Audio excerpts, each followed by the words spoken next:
back exclusively on the YouTube channel, taking your listener questions. We only do that here. We don't do it on the main podcast feed. And this has become so popular, we may actually just launch our own little mini podcast channel or podcast stream just to answer your listener questions, since you have so many of them. And I'm honored that you care about my opinion. I love to bring on the experts and the guests to talk through these topics. But if you want to know what I'm thinking as I'm putting those shows together and how I think about some of the topics that I cover with guests who are much smarter than I am about them, and if I can help you advance your thinking, then happy to do so. So here we go, right into the questions. Carlos from Bogotá, Colombia asks, Brian, in your past experiences, in your past episodes, sorry, Carlos, I butchered your question. In your past episodes, you explored alternative medicine. Do you think traditional or indigenous healing practices have a role to play in modern healthcare systems, especially in underserved regions? That's a great question, Carlos. There are experts on this topic far more qualified than me to weigh in. So I will simply give you my perspective as somebody who's done a couple of interviews on this and has observed the trends in the U.S. in particular, where I live, but also in talking to people from around the world. I think that what we consider in Western society to be alternative medicine or indigenous medicine or traditional medicine, this has been around for a long time. And many of these practices have been around long before the establishment of modern evidence-based, science-based, research-backed modern Western medicine.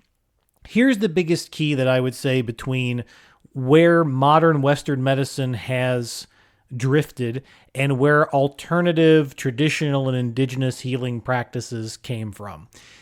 Where we are today is a place where we look to treat the symptoms, and we often do that with medications, and we do it with significant medical interventions, from surgeries on one extreme to heavy drug use or drug attempts to use drugs to treat conditions. And really, we're just going after symptoms. We don't go after root causes.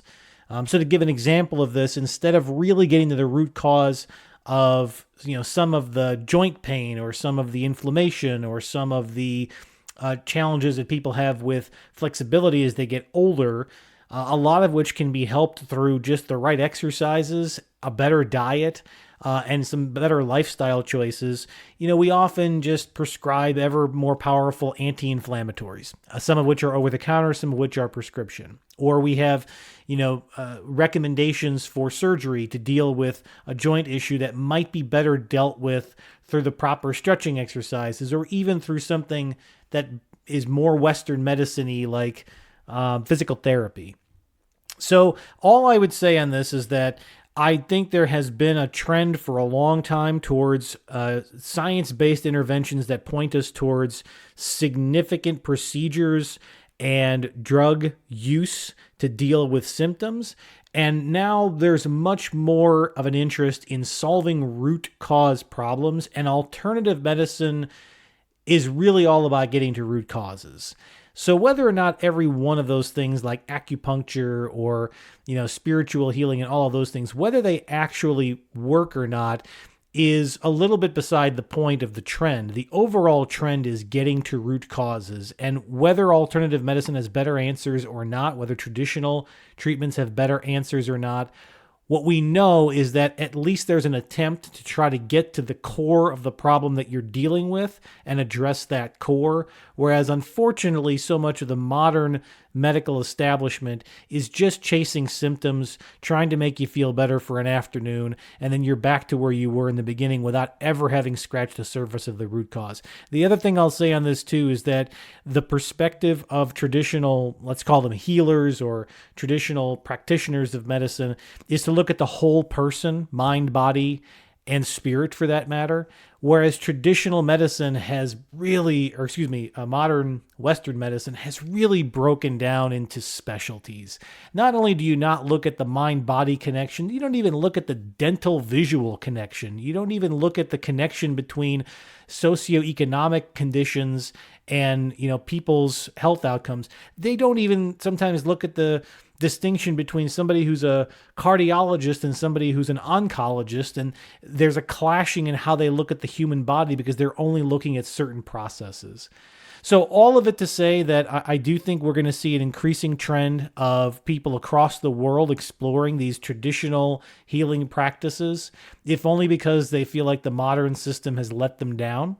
And I think you're also going to see, as Carlos pointed out in his question, in underserved regions where modern Western medicine is expensive and it's hard to implement, I suspect you're going to see a lot more interest in the traditional healing methods just to see if they could make a meaningful difference in health outcomes for people. Thank you for the question, Carlos. Hopefully my perspective was helpful. All right, the next question is from Aarav. I hope I pronounced that right. Aarav, from Mumbai, India. Aarav asks, as someone who covers big picture trends, how do you view the rise of health optimization and biohacking culture? Is it genuine innovation or another form of privileged wellness marketing? Well, I don't know if it's as clear as the either or you gave me. But look, I think generally speaking, biohacking as defined by sort of lifestyle modifications based on diet, sleep, exercise, if they're part of a program that's being marketed to you that requires you to buy something, it's probably junk. If it's coming from well-intentioned individuals who are not making any particular profit off of any of it, and these are people maybe in your life or in your influencer network who have had success with it, you've seen the results, and they're not selling you anything, they're not selling you supplements, they're not selling you diets, they're not selling you food, they're not selling you equipment, they're not selling you anything, those are the ones I would take a little bit more seriously. I have not yet met anybody in this topic who I thought was interesting enough or worthy enough to bring on this show and to interview them. But since you bring it up, I might take a second look at that topic and see if we can find somebody credible to speak to both the pros, the cons, and the real cons in this space. Generally speaking, though, I'll say this. I think medicine is moving to a place where you're looking for more customized treatments based on the biomarkers and the genetic makeup of individuals. And we have every reason to believe that that science is going to advance because we know that people are different. We know that what works for one person doesn't work exactly the same in another. In fact, there's no form of medicine, traditional or Western, that suggests that there's a one-size-fits-all fix for everything all the time, everywhere. We know people respond to things differently. I know people who can operate well on 4 hours of sleep, and I know some who can barely drive if they haven't gotten 8. I know some people for whom anti-inflammatories are very effective and powerful, and some that it does never worked. I know some people who eat the same diet that I do, and they're many pounds more than I am, and I know others whose metabolism is so much stronger than mine that they can eat twice as much, and they're in a much better physical condition. So we know that there are unique elements to each person, and we know that there are medical treatments and advice that would be better tailored to an individual. And I do think that the future of technology and all forms of healthcare will get us to more individualized treatment plans. But where we are right now, generally, if someone's trying to sell you something, ignore it. But if you see good recommendations from people you trust, who you've seen positive results in and you want to give it a try, I don't see anything wrong with it. And I do think there's a lot of well-intentioned people out there who have seen the benefits of changing lifestyle choices, and sharing that with others is all the healthier. And I think it's important for us to just acknowledge in anything in our health and our life that there's no one-size-fits-all approach. You have to find what works for you. Thank you all for the questions. Love these. Keep them coming. I'll do my best every week to get back on the YouTube channel and answer them. And of course, subscribe if you're not already to the main Brian J Matos podcast.